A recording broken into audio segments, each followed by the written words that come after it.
po ang sanggoy. Malu, siya na ba? Opo, sir. Siya po ang anak niya ni Jose.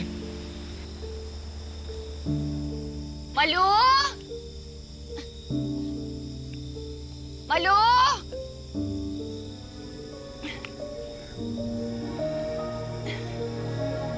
Akala ko hindi na matutupad yung na magkaroon ako ng anak.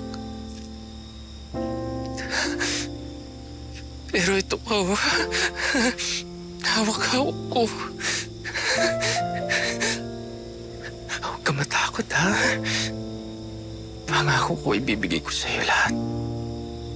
Lahat ng panahon ko, lahat ng oras ko. Bibigay ko sa'yo. Malu! Komar! Komar, nasa si Malu, ha? Bakit nasa iyo yung anak ko? Ha?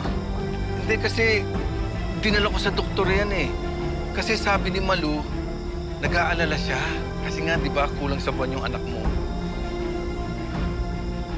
Eh, nasan si Malu? Mar, bakit mo iniwan yung anak ni Melania sa bahay? Bumalik ka na doon. Perhisyong sanggol yan, no? Ngawa ng ngawa. Kailangan i-dispatcha mo na yan, ha? Bago ko maitapon niya sa basurahan. Ano ka ba naman? Ito na nga namang problema. Paano ka ba kumbinsihin si Rosel na ibigay yung anak niya ni Sir Chris? Alam mo, hina natin ang antena mo eh, no? Paniguradong hindi papayag si Rosel na ibigay niya yung anak niya. Ganito na lang, ha? Magpasalamat ka na lang sa akin. Kasi may naisip akong paraan. Anong paraan? Eto makinig ka mabuti.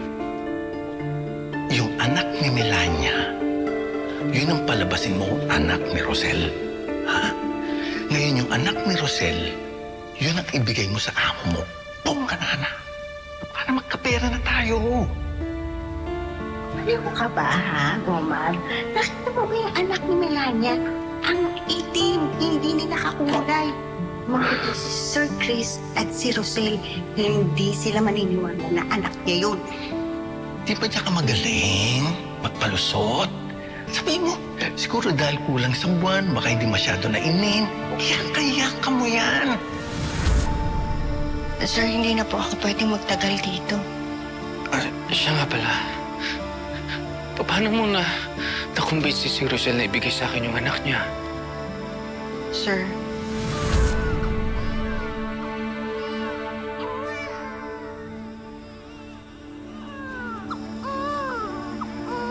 patawarin mo ako, Rosel. Pero para naman ito sa ikagaganda ng buhay ng anak mo. Ang totoo po niyan, kinuha ko po ang bata nang walang paalam kay Rosel. Ano? Kasi naman po, sir, ayaw po talagang pumayag ni Rosel na kayo po ang magpalaki sa anak niyo. Sa sitwasyon po ngayon ni Rosel, alam ko po na hindi niya mabibigyan ng magandang kinabukasan ng bata. Pero sir, kung hindi rin po kaya ng konsensya nyo na kunin ng bata, ibabalik ko na lang po siya. Hindi, Malu. Hindi na kami magkakaanak ni Via kahit kailan. At sa batang ito, sa kanya matutupad ang pangarap ko na maging ama. Diba? Sir, huwag na po kayong magpapakita kay Rosel. Huwag na rin po kayong babalik dito. At kung pwede po, ipa-ospital niyo agad yung bata dahil kulang siya sa buwan. Sandali.